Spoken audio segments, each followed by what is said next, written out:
Hey there everybody, and welcome to the channel. I'm your host, Booborama, and in today's video, I'll be breaking into the top 5 fastest electric cars in Grand Theft Auto Online. Not only will I be breaking into top speed, but we'll also be throwing in a bit of handling, which brings us into the number 5 position, being the overflawed Imorgan.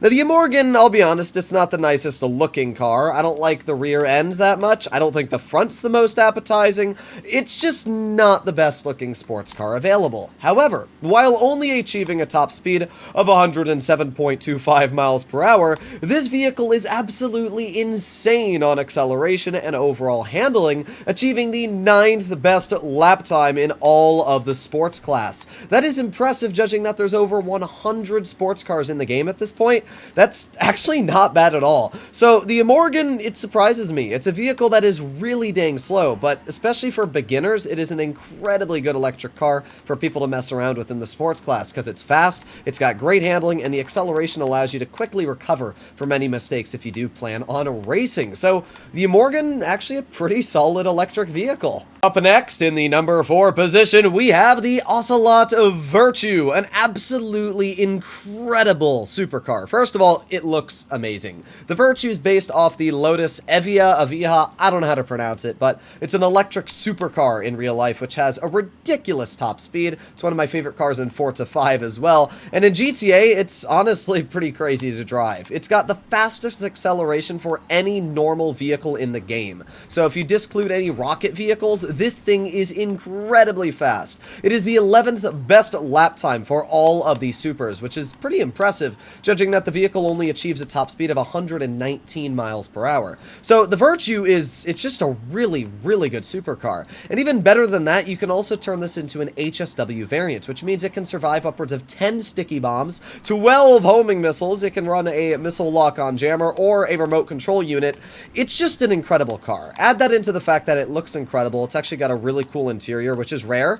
A lot of times Rockstar doesn't do a great job on the interior of vehicles, but this car they did a pretty good job on. So I actually really like the Virtue, and the fact that you can get it for absolutely free if you partake in the Drug Wars DLC, it's a crazy vehicle. There's really no reason not to get the Virtue, and if it were up to me, I'd put this vehicle in the number 1 position, but there's just a couple vehicles that overtake it. In the number 3 slot, we have the Tesseract. This is honestly another really cool looking car. I think the way the windows black out, especially with this kind of midnight blue I've put on the vehicle, I just think the Tesseract looks amazing. It's one of the coolest looking supercars in the game. And add that into the fact this is actually quite a fast electric vehicle, achieving a top speed of 125.5 miles per hour. It's not the best lap time at 28th for the supers class. I mean, heck, the Virtue absolutely smokes it, but look at this thing's acceleration. It is crazy fast. You can see it's instantly up to its top speed, which is really dang nice. It just unfortunately doesn't feature the best grip, so when rolling around corners, you do have to be a little careful not to die. So that's really where it loses a lot of its speed. You can see here, it just likes to spin a bit. So it's not a bad vehicle at all. It's incredibly fast. As I said, it looks amazing. It's got a decently detailed interior. Nothing crazy, just looks like your normal Pegasi. But it's a fun car. It's got speed. It's got handling. And as I said, I think it looks amazing. So I like the Tesseract. In the number 2 position, we have the Coil Cyclone 2 HSW variant. Now, what you're currently looking at is just the normal Coil Cyclone. Still an incredibly sexy looking car. It's just a bit unfortunate I play on PC, so I can't have HSW variant vehicles, but I figured I'd still give them justice because the 2 HSW electric vehicles that we're finishing today's video off with just absolutely blow the doors off of any other electric vehicles in the game.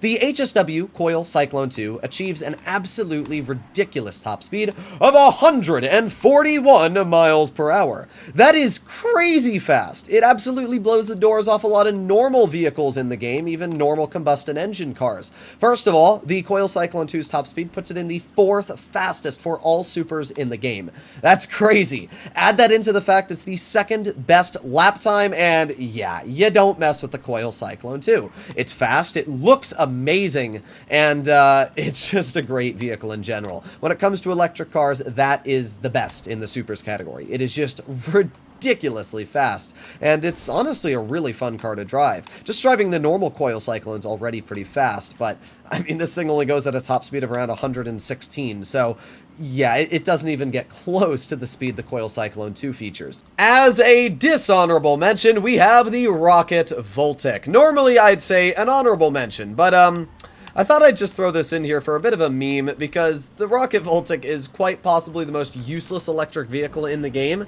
It does feature a rocket, which is pretty dang cool. Unfortunately, in 2023, the rocket on the Voltec is, it's pretty worthless. Now that we've got the Scramjet, we've got the Vigilante, we've got the Toreador, which all feature literally better rocket boost, higher top speeds. The Rocket Voltec only averages a top speed of around 124. Yes, you heard that right, 124. That means a normal supercar just driving down the road can go faster than a freaking jet-powered supercar.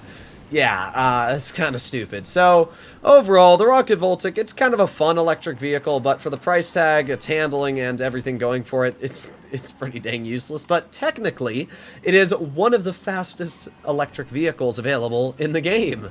In the number 1 position, we have the Buffalo EVX HSW. This vehicle is insanely fast, achieving a top speed of 145 miles per hour. There's a lot of people out there that complain muscle cars shouldn't be electric because the whole point of them is to have muscle, which is honestly a really flawed theory in my eyes, because muscle just has to do with the amount of power your car has. And let's be real, electric motors in real life have a heck of a lot more torque and really power than even a lot of combustion engines. Like, for example, the Rimac in real life is one of the fastest cars ever. It can achieve a top speed upwards of like 300 miles per hour. In fact, Richard Hammond flew off a cliff in one of them. They're fast, and it seems to me that electric cars are only going to get faster as we keep making more and more powerful batteries and engines able to keep up with the torque they can really use. So the fact that people complain about electric vehicles doesn't make sense to me, nor has it really ever made sense to me,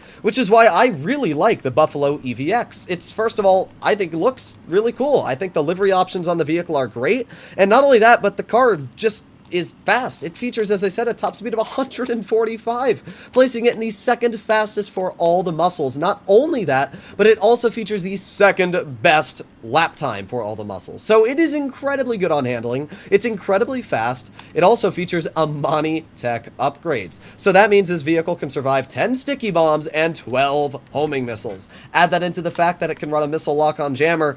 There's really nothing that this car can't do. It's just amazing. It's got armor, it's got speed, and I think it looks really nice. There's still going to be people in the comments that are going to complain about this vehicle, but I'm all for it. I think it's about time that electric vehicles in GTA keep up with a lot of the combustion engines, especially because they should be able to. So there you have it, ladies and gentlemen. Hopefully you enjoyed today's video. If you'd like to see more like it, please consider smashing that subscribe button down below, and I'll see you all in the next one. Bye-bye.